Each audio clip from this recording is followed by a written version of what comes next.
Hi friend! Are you sitting in a space where you are struggling with anxiety? Do you feel like a prisoner to the cycles of depression? Do you feel stuck in your own life and feel frustrated and lost, but yet you know there is so much more on the other side of this mental breakdown? I want to hold your hand through this therapeutic life healing journey.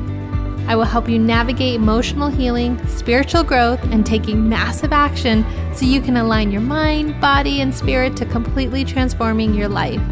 You are worthy of the life of your dreams, of stepping into your power and experiencing your breakdown as your breakthrough. Hey, I'm Adit. I'm your therapist, your coach, your mentor. Join me as we heal your life together. All right, everyone. Today's episode is going to be special.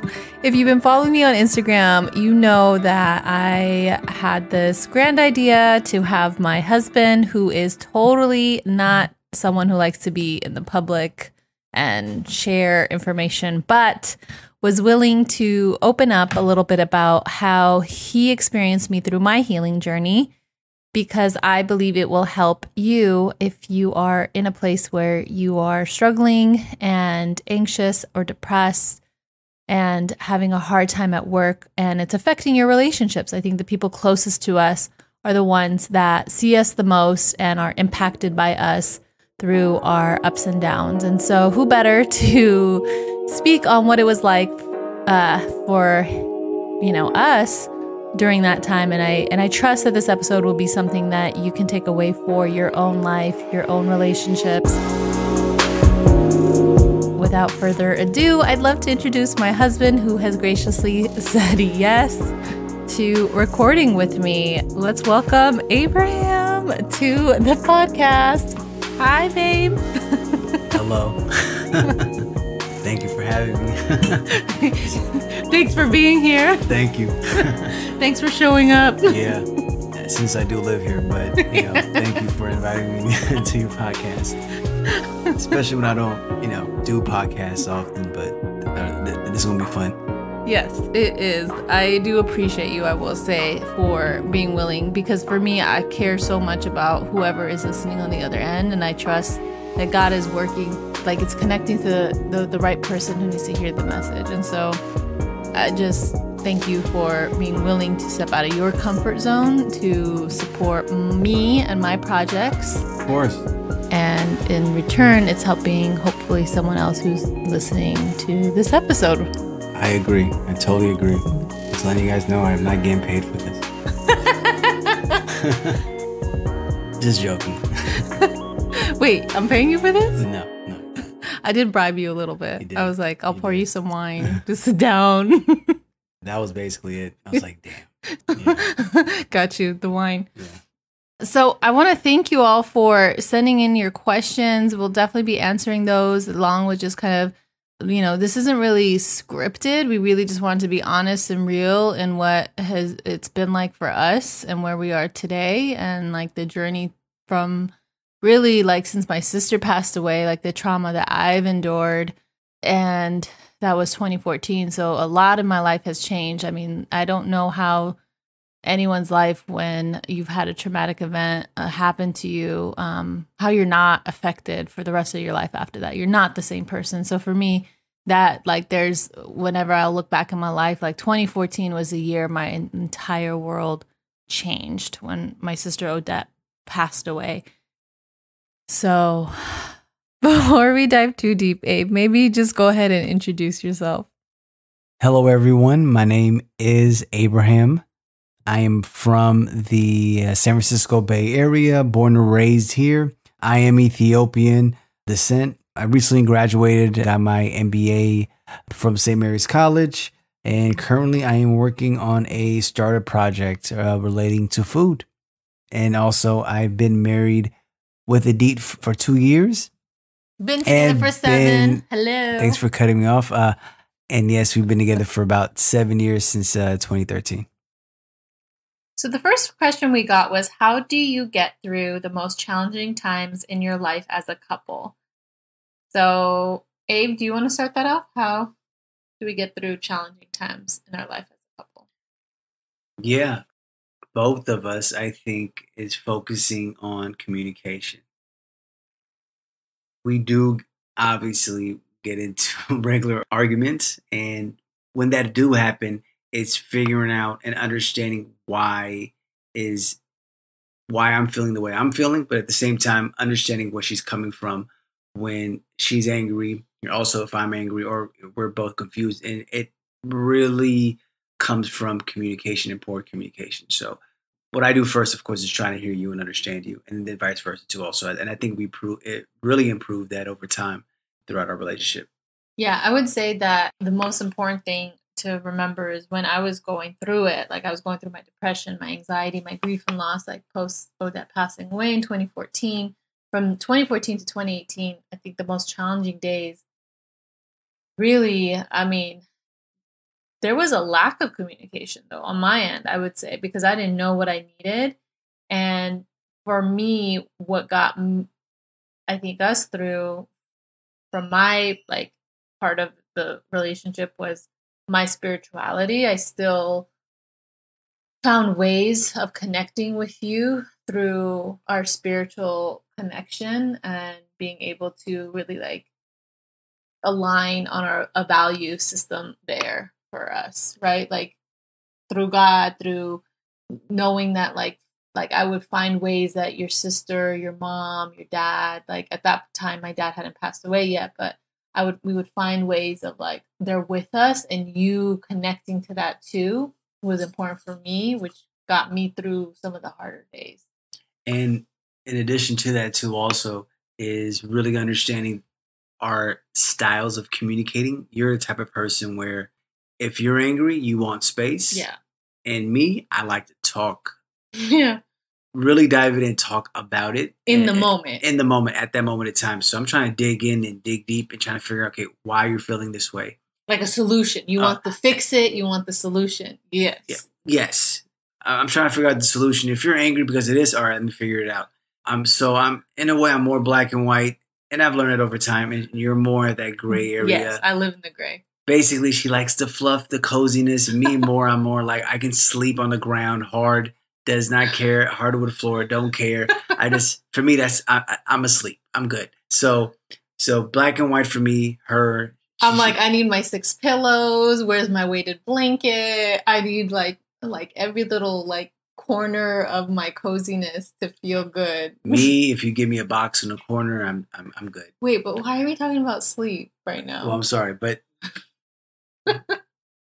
going back to what we're talking about, basically, is focus on communication. Of course, on my end, when something happens, I like to talk about it right away. Yes, that was it. But for me, it's better understanding of understanding on her end, of course, is where she needs space.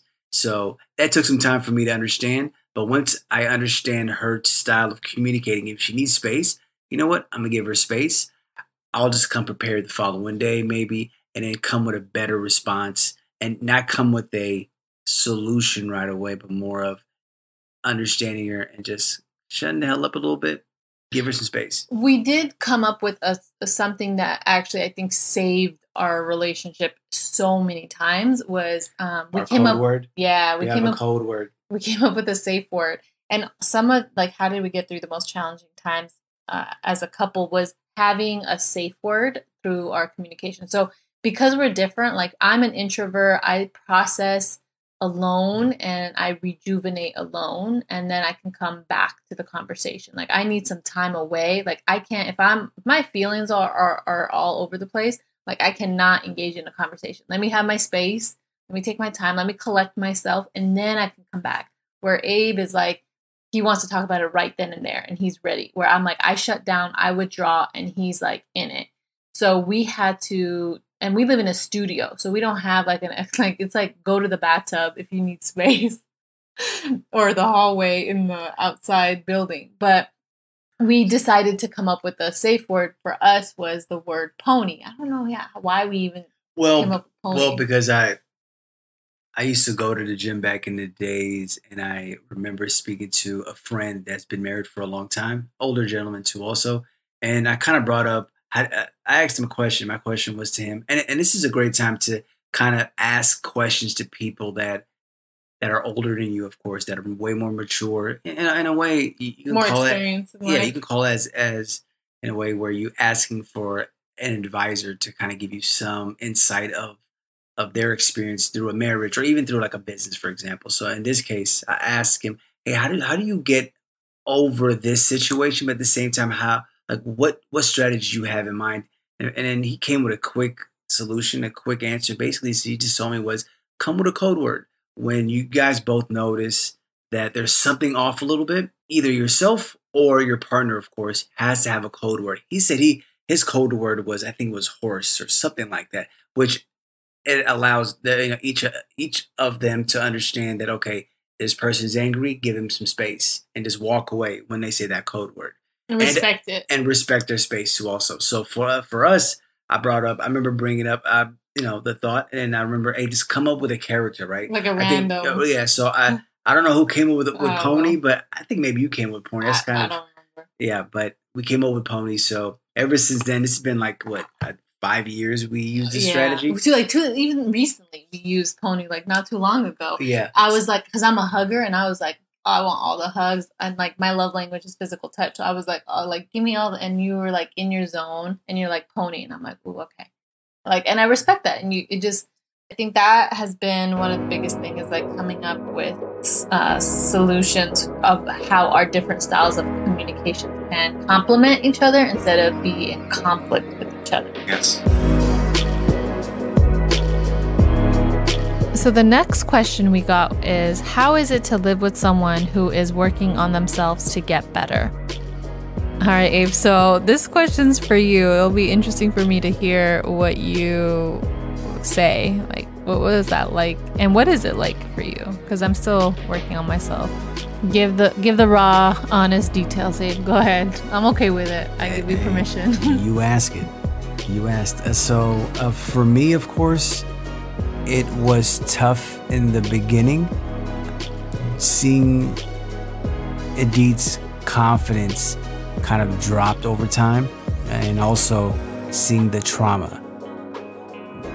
I think that was tough for me in the beginning, and seeing her hurt was tough for me, of course, because there was nothing I can do. I could not fix that at all. So it took me a while to understand that I couldn't come up with solutions. And for me, what I've learned over time is to cope with her and kind of go through the process with her, which is hard for me, of course, but at the same time I noticed that it was really hard for her too also, because this is pretty much a fresh wound. Her sister just passed 2014, and obviously most recently in 2018 her father passed too also. So again, for me, this is a great question. For me, of course, it was just kind of seeing her going through the process and being with her throughout the whole process, but just seeing her confidence go down, me, myself, and her as well too. Also just seeing that anger, of course, because we got into our arguments escalated a lot higher too. And it could be something minor, of course, too. Also, we could just get angry about something so minor as who didn't clean the dishes, of course, and we'll just get into a big argument.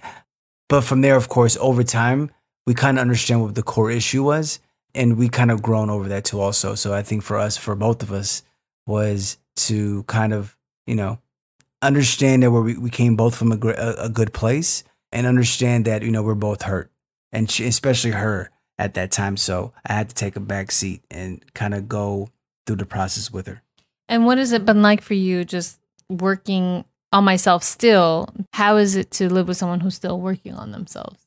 For you? For me, it's personally, I understand the process. Again, I've lost a mother. I also lost a father as well too. And at the same time, going through my own process of being a type 1 diabetic. I noticed nothing comes easily, but you have to me, I feel like there's a process of understanding and a process of coping, and being open-minded too at the same time. And for me, of course, is just kind of understanding where you're coming from, of course, and not being too aggressive and not giving you a solution or anything like that, but just kind of hearing you out, letting you speak, giving you some space. Yeah. And I think on your end, of course, I had the tools and the experience to kind of understand that. You had the patience. The patience you to had also, hella patience. yeah, and I have that too also. And I think it could be tough for others, of course, too, both male or female, and within the relationship too also, where they're going through this process and they're trying to understand how they are able to cope with this. You don't have to go through this personally, but I think a great thing is to do is ask questions and ask for help too also. But again, knowing is important. Knowing is really important. Yeah, I think like the part about like coming together, like we're both trying to work on ourselves to be better, whatever better is like for us, or growth, right? Like, and when you think about your own life, like, you know, you've been through stuff. You've been through maybe not the exact situation we have, but you've been through your own pain, your own trauma, your own loss, your own whatever, stress, depression, anxiety, work, you know, that is stressful, and you take it out on the people you love most. And, you know, it's tough. It's really tough for each partner, to each person in the relationship, when you can't fix whatever it is. You feel helpless. So I think when you saw me really like depressed, and I would just go to work like a robot, come home, you know, figure out my family stuff, and then go to sleep, and then just be depressed and just want to watch Netflix all day. And that's it. Like there was nothing that brought me joy. So that was, I think, hard for you to just be able to not try to fix it. Like there wasn't really anything you could fix. So feeling like helpless in those moments was hard. It wasn't easy. I'll be honest. I think that was real. But I will say, like now, you know, that we've really got better at our communication, like how is it to live with someone who's working on themselves now? Like now we're like, it's exciting to live with you. It's exciting to see each other, like support each other's endeavors, our healing, our growth mindset, and like being able to call each other out from like a place of love. And like by calling out, you're calling in that person, like inviting you in to the healing process with me, and like expressing to you like what I need. Like as I got to know myself better, what I needed, what support I needed, I would message you even before like getting home and text you and say, I've had a really hard day. I'm feeling all kinds of ways. I just need to, you know, cuddle and watch a movie. Like that's it. Like don't ask any more questions. And you would respect that. And I also learn over time to use I statements. There's times where I see something wrong, and I'll get angry too also, and I'll say, "Oh, you're doing this wrong. You're doing this wrong." But instead of pointing the finger, what I start doing, of course, is using I statements. I'll say, "Hey, babe, what you're doing is making me feel this way." For me, it worked because I don't. To get things to get what I want sometimes. You may think this is funny, but for me it's to be more specific and say how this impacts me. It gives you an understanding of how what's happening is impacting me, but in a sense of how I'm feeling at that moment of time, versus just saying you're doing this wrong and this is what make this feel, or this is happening here or whatnot. But instead of just saying, hey, babe, or anyone in your family, what you're doing right now is making me feel this way. So it allows you to kind of go see deep inside of me, kind of understanding how this feels on my end. Of course, it make it relatable. So it'll touch a nerve on your end. And from there, it'll just kind of calm down your anger a little bit. So for me, it's been a great way of communicating. Of course, you can call it a strategy too also. But it's little things like I statements and learning how to communicate in a way where the person that you're communicating to has a better way of understanding, versus forcing your opinion, your thought, and your biases on that person. So it just basically at the end of the day is understanding that person and doing a great job of communicating.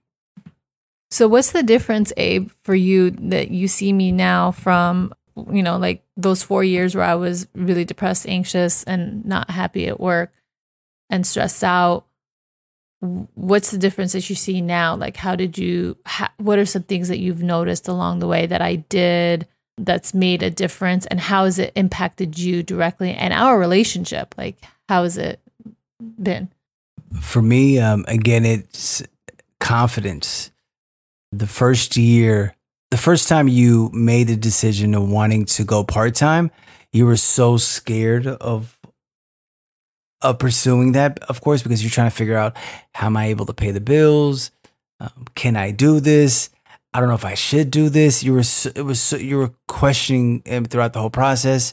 But of course, I mean, obviously, I was pushing you to also just letting you know, like, just do it at the end of the day. And of course, we just got to make sure to to manage our budget. But I think, of course, it was really important to have a strategy and to understand, even if you have hiccups, you don't have to have a backup, at least someone there to kind of give you that emotional support. Because again, it's doable. So a year or two later, it's been 2 years now. Am I right? Yeah, I really took the plunge once I started to really work on myself and like unpack my grief and find the tools to really work through my anxiety and like move my body. And so my endorphins went up, so it like helped my depression. So by 2018 is when I really like, and my dad passed July 2018. So it was like 5 weeks before he passed is when I decided to go on my healing journey and working on myself. And also, and from that point. And also, it was a time where you were at work and you were frustrated at being at work. Oh, of course. remember So I also, come home like every day and just like complain. And I remember you just told me, you're like, stop complaining and just do something different. Like, basically, you were tired of hearing me complain. Basically, I was tired of hearing me complain. And this was a time where I kind of quit on the corporate world too as myself. I was pretty much 2 years in. I was finishing up my undergrad. So I had that confidence at that time too also. So maybe I was a guinea pig for you, of course. Your confidence is amazing. At that time, my confidence was at high and I was making less money, obviously, but just kind of removing myself from that industrial, the toxic, that day-to-day just work life. And again, I am not saying that, you know, some people are at a great work site and have great jobs. I'm not saying that, but for me personally, I didn't feel myself being at that space. So so it was less about like where you work and more about like, are you happy? And I wasn't happy. I would come home and I was unhappy. I was unhappy from my environment, which was my job, and I was unhappy, which was a solution that you saw, right? And you encouraged me out of the box to do something different. And then the grief, that's forever. That's not going away for you or for me. So it was learning how to, okay, how do I live with this big hole in my heart, this big change in our family, and navigating that. And I'm still navigating that, but you know, with time, it's gotten better. With time and action of like really unpacking what that is for me and my family. And so from there, what we did was we created a plan and what would it'll take for her to work part-time, of course, and make sure that our bills are being covered, but for her to have that and for us to be okay with eating, living below our means. Basically, yeah, like grocery shopping, making sure we're not splurging our money and understanding our costs. Budgeting. Yeah. So for the ultimate goal of like really being happy, because that was like I was craving being alive and I missed being happy. Like I just didn't, like I was so dead inside. I felt like a robot. I had nothing, you know, like just, you remember like the time that I came out and I told you I was depressed. It was right after our wedding. I was like, I'm depressed. I'm a therapist. And I'm like, I'm literally like, oh my God, I'm literally clinically depressed. I remember I pulled out, we have a diagnosing book as therapists, and I pulled it out and I was like, I just pointed to all the things that is under clinical depression and showed you that I'm depressed. Was it like a list of like 9 or 10? Yeah. And you were like 8 out of 10? Yeah. I remember he got a little 3x5 card out. And I was literally at that point, I was like, I hit a wall. I'm like, I don't know what else to do. And I was just sobbing on the bed. And you're like, okay. And you grab the 3x5 card and you're like, okay, let's look at just one thing you want to work on, one thing you want to look forward to. Do you remember that? Yeah. And also I even wrote in how I'm able to help you too also. And these are the things where I'm going to do to help. I don't know what I wrote down, but I think what was important was that she was able to list out on a piece of paper what she was trying to pursue. But also, I think for me, I knew that I had to push her. So I also created my goals too at the same time, but also I even incorporated how I was able to help her in her own goals too, also to kind of give her that little push, you know? You really asked me like, how can I support you? Like, and then you wrote down the things that I like thought were impossible to be happy again. And I was like, I don't know, just the summer, I just want to be able to whatever my like, I just want to be happy. And you kind of broke down, well, okay, well, what can happy look like for you? How can I support you? And from there, that's when I really began to like, you took it, I think at that point more seriously, like, oh, okay, like it's been 2014 it's been 4 years her sister's passed, and it like I think that's when I hit my own wall. Yeah, it was 4 years of like a really tough time, which leads into the last question, which is really good, is how did your partner support you on the bad days? Wow, Abe, yeah, you supported me on my bad days I mean, not to sugarcoat it, but there was times that you did a great job supporting me, and there was times you didn't, and vice versa. But I think on the time, it was like a learning like lesson. Like the times that you didn't, like that's when we got into arguments. That's when like one of us went to the bathroom to get space, because again, we live in a studio. It was I left the house sometimes, or you left the house. Like there was heated moments for sure. So it isn't like we always knew how I didn't always know what I needed for support, so I wasn't able to express it.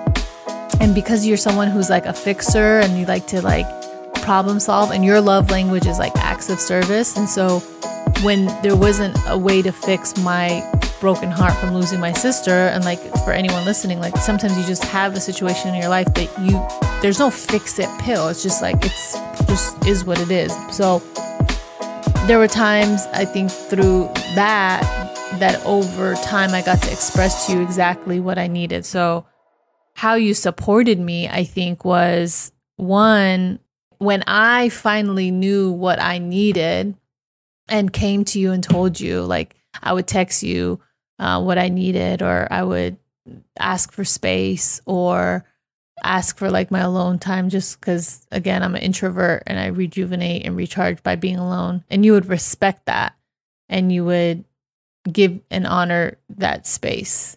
That was definitely one way. And because my love language is physical touch, another way is like you would just hug me. And even to this day, there's mornings you already know, like you'll be like, do you need a hug? Right? And you'll come hug me, and you know, like for me, breathing is so it like just centers me, and we just will hug, and we'll just like for a few seconds, and we'll just breathe together. It might sound corny or cheesy, but honestly, it really works to like calm my central nervous system down. And now, you know, I know you really like breathing intentionally too, because I kind of got you inspired. Yeah. The other ways that you've supported me, honestly, is just encouraging me. Like times where I come home stressed out from work, complaining, I needed someone else to just be like, hey, like do something different. Like I literally, like you're a broken record. Like all I do is hear you complain. And I needed a little bit of that too. I think that support of like reflecting back to me how I was being experienced, and then basically the truth. You are a truth. Sometimes you don't like to hear it, but you just got to tell the truth. You don't have to be blunt well, you can be a little blunt, but you don't need to be brash about it.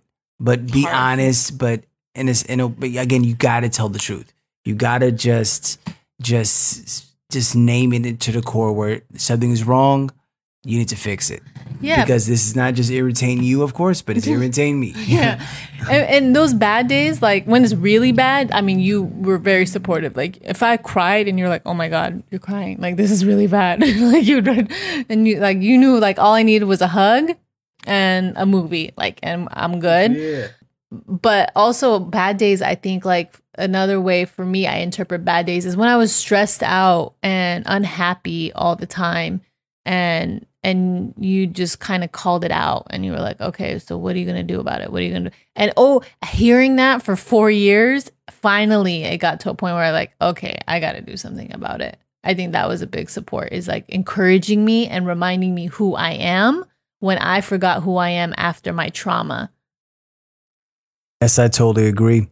When I first met you, of course, you were someone and are someone that was motivated. I remember you were doing different things. I remember you were doing a online art magazine. It was called Household 3. Yeah. It was you and 2 close friends, of course. And I remember this is probably our first 3 months together, and you had this house full of just women, and it was more just a group of people, of course, and remembering that you got up there and you were just talking about a book. It was so, to me, it was just, seeing that confidence. You were able to go in front of people and just kind of promote that business. To me, I thought that you were an entrepreneur, but then you just had that huge sense of confidence. And of course, years later, of course, at that moment in time where I saw you at your breaking point, I was kind of wondering, like, okay, what happened to that old person? Something had happened, and we need to get you back to that place. So kind of missed that too at that time. And I think it's less about like getting me back to that place, because you're not the same person after your mom passed, right? Yes. And I'm not the same person who, like, after my sister passed. It's like who am I now? But like bringing those core values back, because I am someone who, like, I was full of life. But when you met me, I was full of life. I was hella optimistic, hella hopeful, right? Like, I mean, my sister was battling cancer for 3 years, and like day in and day out, I'm gonna get emotional, but for 3 years, I was like carrying the hope that she's gonna survive that, right, with my family. And then to have that not be the outcome, like, how can you look at life through like an optimistic lens again? You're broken, right? Like you're like, you too, like you've been through it, and anyone else listening, like, it's hard to like recenter yourself and unknow what you know. Like you were this innocent person full of life and hope, and then like that didn't happen, and now you're trying to figure it out again. So yeah, I was full of life before, and I lost life in me until I found it again over time. And the last thing I'll say on supporting on bad days is just being vulnerable with each other. Like really like stripping down like getting down to the bone of like what is happening deep within you and being vulnerable with each other. Would you agree, Abraham? Like vulnerability is like when you or I come to each other and from a vulnerable place and share like what's happening really deeply inside, like that is a breakthrough in whatever we're arguing about. Yeah, just being vulnerable and being okay to being yourself and just talk about anything that's kind of happening in your day-to-day life at the same time. So being vulnerable and just lowering down your guard, obviously that's important, especially when you're married and especially when you're in a relationship. You have to be transparent. That's a must. Okay, last question, Abraham. How you doing? I'm doing good.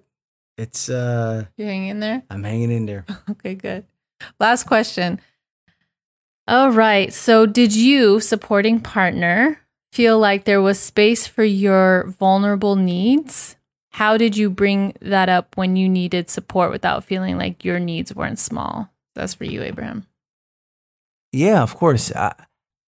I do think that it was easy for me to, reach out to you, especially through my vulnerable state and communicate with you. I thought it was easy to do that. Did you experience me having a hard time communicating with you? I mean, I think I definitely took up a lot of space, because I mean, I think for those 4 years, I had a lot going on. And so I feel like I did dominate a lot of like the emotional stuff in our relationship. And there were times I want to connect with you about your loss because I had a loss, and you were like, okay, like we don't like I'm not ready to talk about my mom all the time like that. Like I was, and you're like, hold on. Remember that? Yeah, I remember that. And I think it depends on that person, though. For me, of course, I like to bring her up, but there's moments where I feel like the best way for me to cope is just for me to not to always bring my mom up. Yeah, because it's an emotional topic for me too. Also, especially my dad too. At the same time, they were a big impact in my life. Yeah, so for me, of course, it was just hard to bring that up because they did pass at an early age on my end. But one thing that Adit has done for me is it's the way she'll ask questions. She'll say things like, "How was your mom like?" or "How was your dad like?"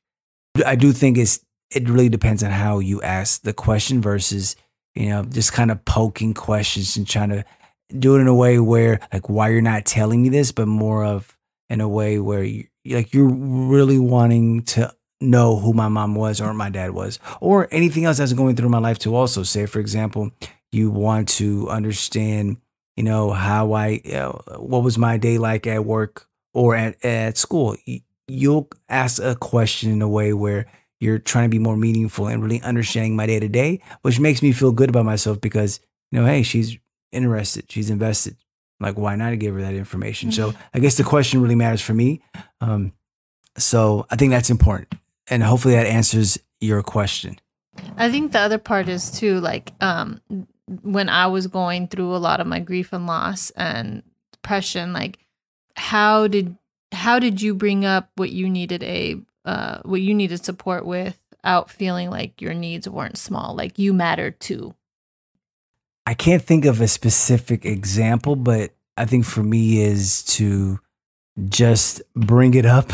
Yeah. Basically, that's basically it. Just bring it up. But again, bring it up in a way where, again, you got to be mindful of that person's space too. Also, even though I'm going through something, say, for example, she's going through something, hear her out, understand, but try to make it relatable and just say, hey, I'm kind of going something similar. Are you okay? Is this a good time for me to talk about myself too also? And then try to find or hear her out and see if she's okay or he's okay to hear you out too at the same time. So I think that's really important. So it's just bring it up. That partner that you're with should understand where you're coming from. And yeah, and you should be in a good relationship where that person's okay to hear you out too at the same time and vice versa. And I think that's a sign of a healthy relationship where you can have space. Even though I took a lot of space in my trauma and like the day to day, there was still space where you came up with your needs, like you're, pursuing your like education, business endeavors, like you're an entrepreneur at heart. So like you had a lot of ideas. And so like I supported you in that process, while I think just having an open dialogue and communication about our needs with each other. Yeah. But it wasn't always easy. I think there was times like you probably held back because I was like a hot mess. Oh yeah, of course. But at the end of the day, you have to just be honest and just say it. Again, be mindful a little bit, but at the same time, you just gotta say it. You just gotta say what's in your mind, what your goals are. It'll be tough to not say anything and then hiding something. That person will know it, even though you're you're trying to hide it away from that person, or you're kind of dancing around what your thoughts are. Being clear, concise, and just kind of just admit what you're thinking, and then at the same time, again, you have a goal. You shouldn't be hiding that away from that person. If you're passionate about something, don't hide it. Don't hide that. And at the same time, if you're going through some kind of trauma, you gotta speak it up. Just be open. Just say it. And again, you should be in a relationship where you should have your guard down and able to express yourself. That's important. You need to be in that place. If you notice there's something shaky about that, of course, Adit will probably be the best person come see me. It's a good plug. To explain. No, but for real, like you have to be in a vulnerable, like both people have to be in a vulnerable place, like cool with like expressing each other's needs to one another and what, to be able to really work through and not like, it's not a competition. Like we both have needs and we both are going through whatever different life situations. And we're just coming to the table to try to be together through that journey and like coming to a mutual understanding of that process. Right? Yep.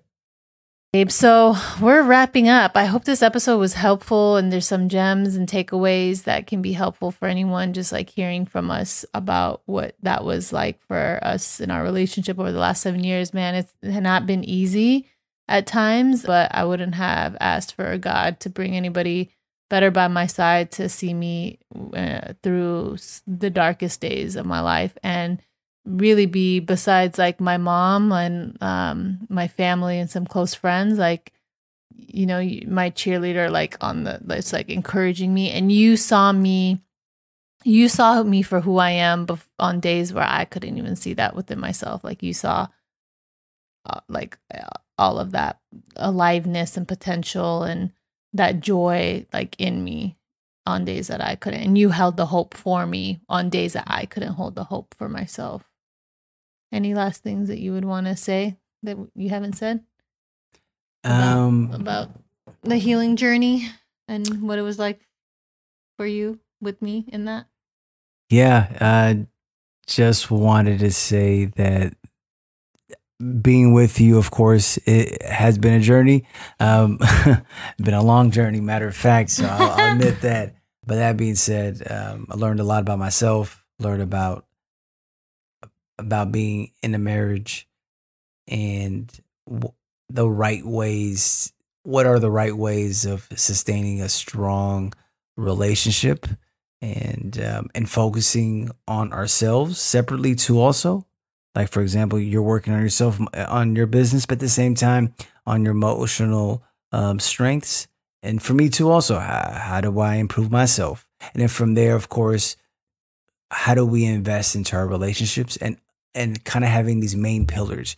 For me, I've been focused on a few main pillars. For me, it's health, education, my personal goals, but also family, friends, and of course, my wife. So trying to have, well, that's 5 pillars. I'm sorry, not 4, but just focusing on my core pillars. And I've learned that through this relationship, and behind every, or front of, or behind, side by side of every man is a strong woman. So, yep, that's where I'm at right now. That's right. Side by side. Yeah, if I would have said behind, she'll be like, I'm not behind you. So she's that type of person. But hey, I'm okay with it. I'm happy having a strong woman, so I'm okay with that. All right. Well, I'm happy to have a strong man by my side too. That's it. That's a wrap. Thank you for listening. Thank you, Adit, for having me. And thank you, everyone, for taking your time and listening to myself and also supporting Adit. She's an amazing woman, of course. And hopefully, I hope whoever listens to this will learn a lot from this. That's a good one. Yeah. And we don't know who's listening. So thank you for listening. But thank you, Abe, for being here. Round of applause. Appreciate your time, Abraham. Woo, woo. Woo. All right. We out. Peace. Thank you so much for taking time to listen to this episode. I trust that you will have taken something away from it for your own healing journey. If you found any value in this episode, I would love, love, love if you took a moment to just subscribe to the podcast and leave me an honest review. This really helps the podcast rank in the algorithms in whatever platform you're listening on, to be able to reach other women from across the globe, to be able to have access to healing strategies and tips and storytelling that can be empowering for them on their healing journey.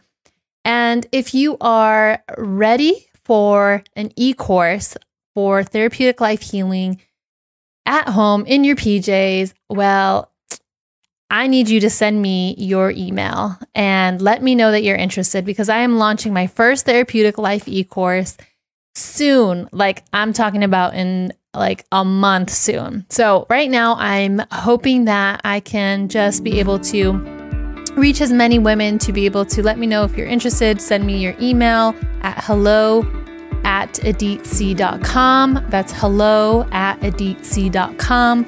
And I'll be able to send you all the information, including pricing and what's included in the e-course. And this is really for the woman who wants to overcome her fear, to be able to share her gifts with the world and really uncover things that in the past might be still roadblocks of fear coming up for you now. So we're going to dive into inner child work, attachment.